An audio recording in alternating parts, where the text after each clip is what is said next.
Hello guys, আসসালামু আলাইকুম। This is Arfat and welcome to my channel. Guys, আজকে আমি দেখাবো কিভাবে আপনারা তো কখনো দেখেন না রোস্টারে কীভাবে রোস্ট করে আজকের ভিডিও দেখবেন।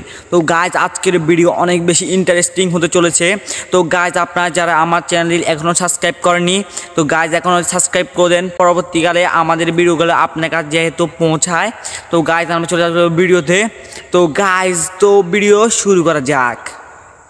বিশ্বাস করেন এই সাবরি দুইটারে নিয়ে ভিডিও বানানোর আমার কোনো ইচ্ছা আছে ভাই, ওনাকে কেউ মনে হয় মাথা দেখে একটা নিয়ে বলছে ভাই ভিডিও বানান, তাই জন্য বানিয়েছে না, জাস্ট বাধ্য হয়ে বানাচ্ছি। তা না হলে এই বস্তি পোলাপান ভাই বস্তি।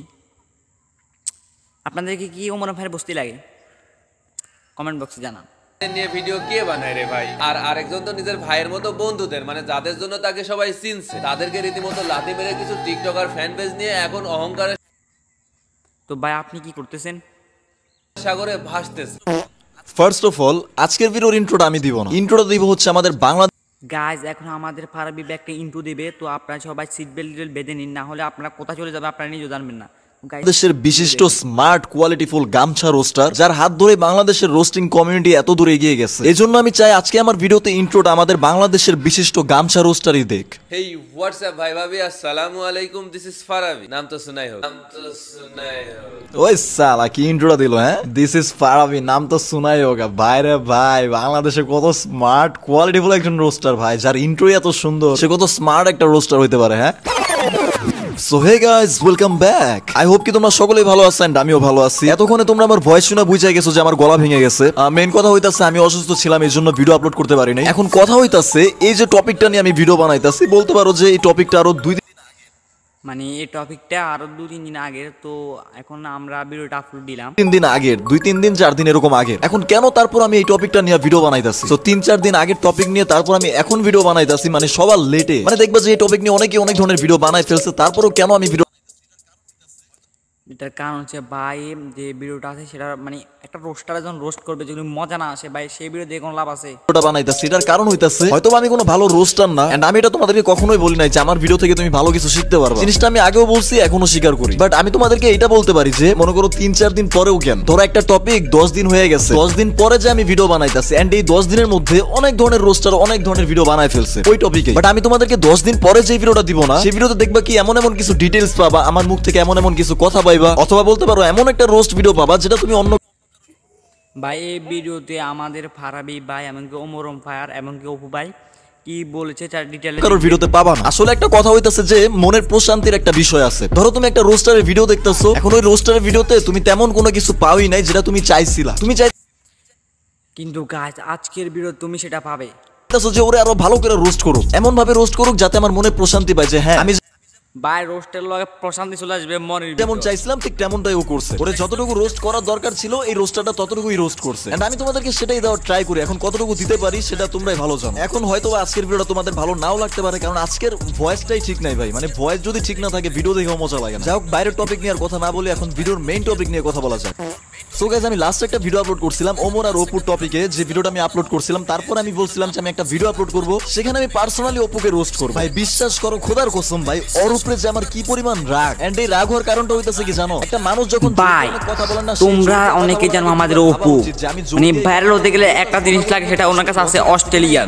তাও আবার কি অস্ট্রেলিয়ান? ওমরকে যেসব কথাগুলো বলছে সেগুলো না, ওমরের টপিক বাদে ও পার্সোনালি অনেক ফল্ট কথা বলে। সেসব ফল্ট কথাগুলো ও যেভাবে জোর গলা দিয়ে কথা বলে, মনে হয় যে কি বড় চ্যাটের বাল হয়ে গেছে। আর এই উপরে নিয়ে যে আমি কি পরিমাণ এগ্রেসিভ ভাবে একটা রোস্ট ভিডিও আনবো এটা তুমি কল্পনা করতে পারো না। গাইস, তোমাদের যদি এই ভিডিওটা খারাপ লাগে তোমরা কমেন্ট বক্সটা অবশ্যই জানিয়ে যাবা যে উপরে নিয়ে একটা ভিডিও আসবে আমার মেইন চ্যানেলে। এই চ্যানেলে আপলোড করব না, আমার মেইন চ্যানেলে 23 তারিখে আপলোড করব। তো যাও এখন সাবস্ক্রাইব করে 23 তারিখের জন্য ওয়েট করো। যাই হোক, তো এই কাহিনী গেল। আমি মনে মনে চিন্তা করতেছিলাম যে অপুকে নিয়ে আমি পার্সোনালি একটা রোস্ট ভিডিও বানাবো। এর মাঝখান দিয়ে কি হইলো, বাংলাদেশের কোন এক স্মার্ট কোয়ালিটিফুল গামছা রোস্টার দেখলাম যে ওমর আর অপুর টপিক নিয়ে কথা বলতাছে। যদি ওই বালের ভিডিও আমি কখনো দেখি না, কারণ আমি একটা রোস্টারের ভিডিও দেখতেছি। গাইস, তোমরা জানো আমাদের অপু ভাই যে কিনা ভাই সীমা ছাড়িয়ে গেছে, মানে এমন ভাবে রোস্ট করছে ভাই সীমার বাইরে। মানে টয়লেটে মানে যে বেডরুম সবখানে ওমরের ছবি, সে কি করছে সেখানে মুতি দিয়েছে ভাই। এগুলা কি মানে কথা ঢাইছে মন কেন ভাই? পৃথিবীর সবচেয়ে বড় রোস্ট যদি কি করে থাকে সেটা হলো অপু ভাই। কিভাবে মানে এত নিচে নেমে গেল অপু? আমি জানি না আমি তোমাদেরকে বুঝাইতে পারছি নাকি আমার কি মনে হয়। মানে ওর রোস্ট ভিডিও দেখতে গেলে আমি নিজেই বোরিং হয়ে যাই। বাট তুই একটা রোস্টার, তোর কথার মধ্যে ধার থাকবে ব্লেডের মতো। কি ভিডিওর মধ্যে এসে হিজদার মতো কথা কয়, আমার নিজেরই বোরিং লাগে। মনে হয় লাইফে এক দুইবারই ওর ভিডিও দেখছিলাম। সো তোমাদেরকে যেটা বলতাছিলাম, আমাদের এই বাংলাদেশের কোয়ালিটিফুল গামছা যে কিনা আগে ধামাকা করে দিয়েছে আমার সবচেয়ে বড় রোস্টার। আমি দেখছি। এখন আপনারা তো অবশ্যই গেস করছেন সেটাকে। বাংলাদেশের এই গামছা রোস্টারটি ওমরকে রোস্ট করছে, বাট অপুকে রোস্ট করে নাই। হ্যাঁ, ভিডিওর মধ্যে দুইজনকে রোস্ট করছে, কিন্তু কথা হইতাছে ওর কাছে আমার একটা কোয়েশ্চেন। আমি চাই যে তুমি আমাকে ওমরকে রোস্ট করার কিছু রিজন আমার সামনে তুলে ধরো। এটা আমি আসলেই চাই, কারণ আমিও চাই আমি ওমরকে রোস্ট করব, বাট ওমরকে রোস্ট করার প্রথমে রিজন লাগবে। একটা মানুষকে রোস্ট করার আগে সেই মানুষকে রোস্ট করার জন্য রিজন লাগে। ওমরকে যে আমি রোস্ট করব এমন কোন রিজন ওমর অনলাইন লাইফে রাখেই নাই। মেয়ে নিয়ে মাগিবাজি করে ভিডিও বানাইতাছে না, কোথাও কোনো রকমের স্ক্যাম করতেছে না। হ্যাঁ, ফানি ভিডিওর মধ্যে একটু রোস্ট টাইপের ভিডিও বানাইতাছে, এখানে ফল্টের কিছুই দেখতেছি না। যারা আসলে রোস্ট হওয়ার যোগ্য, যারা বউ নিয়ে বিজনেস করে, ওদেরকে নিয়ে রোস্টিং টাইপের ফানি ভিডিও বানাইতাছে, এখানে দোষের কিছুই নাই। এখন ওর একটা ফ্যান বেজ আছে, সেই ফ্যান বেজ ওরে ব্র্যান্ড দাবি করে। এখন এখানে তো ওর কিছু করার নাই, যেটা আমি আমার লাস্ট ভিডিওতেও তোমাদেরকে আমি বুঝাই দিছি। যদি এমন হইতো ও সাইদা সাইদা বলতাছে তোমরা আইসা আমাকে ব্র্যান্ড দাবি করো, ভাই ফারাবি কি করছে, প্রথমে তো অপুকে নিয়ে রোস্ট করেছে, তারপরে দুটোটাকে ভাই বস্তি বানিয়েছে।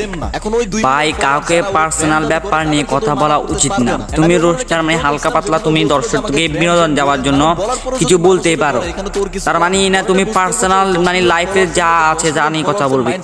ভাই এগুলো ঠিক কেউ না। হয়তো ওরে পছন্দ করে জাস্ট ওর ফ্যান, আর কেউ আছে ওরে পছন্দ করে ওরা ব্র্যান্ড। ভাই আমি একটা বলি ফ্যামিলি, ভাই ফ্যামিলি একটা হচ্ছে গার্লফ্রেন্ড, একটা ফ্যামিলি, যেটা দিয়ে তোমরা কখনোই কথা বলা যাবে না, কারণ ফ্যামিলি নিয়ে ভাই কারণ কথা বলা যাবেই না। ওয়েট করো, আস্তে আস্তে সবই দেখতে পারবা। বাট আগে তোমাদেরকে এটা বলতে চাই, যারা যারা এখন আমার এই ভিডিওটা দেখতাছে, তোমরা তো জানো আমাদের অপু ভাই কি করছে, সে বলতেছে কিনা যে আমাদের যে ওমর ভাই তার বউ তুমি জীবনে কিছু করতে পারো, কিছু একটা করো, সেখানে ফেল হও, সমস্যা নাই, কিছু একটা করো, বাট প্রোগ্রেসের মধ্যে থাকো। একটা কথা মাথায় রাখবা, ফেইলার হইতাছে সাকসেস হওয়ার একটা চাবি। একটা জায়গায় ফেল হইতে পারো, বাট এমন না যে ওইখানে তুমি সাকসেস হইতে পারবা না। আর এখনকার সময় সাকসেস হওয়ার বেস্ট ওইটা কিন্তু ট্রেডিং, এটার উপরে ভাই সঠিক বলেছে আমাদের ওমর ভাই। আর আমি তো জানি না সেরকম, কিন্তু আমার সামনে যতগুলা ভিডিও আসছে ততগুলা ভিডিওতে ভাই ওমর ভাই এমন কিছু বলে না সেটা রোস্ট করা যায়। কোনো মানুষ নাই যে সারা জীবন জিতছে, যে মানুষটা জিতছে সে মানুষটা হারও ফেস করছে জীবন। এই যে আমার এত ভিআইপি মেম্বাররা আমার সাথে কটেক্সে ট্রেড করে, তোমাদেরকে একজনের রিভিউ দেখাই যায়, সে $20 ডিপোজিট করে এক মাসে কষ্ট করে $130 বানাইছে আমাদের সিগন্যাল থেকে। অ্যামাউন্টটা তোমাদের কাছে কম মনে হইতে পারে, বাট সে ডিপোজিটও কিন্তু অনেক কম অ্যামাউন্ট করছে, $20। একটা কথা আছে, যার যেমন পুঁজি তার তেমন ইনকাম। বসে না থেকে তুমি চাইলে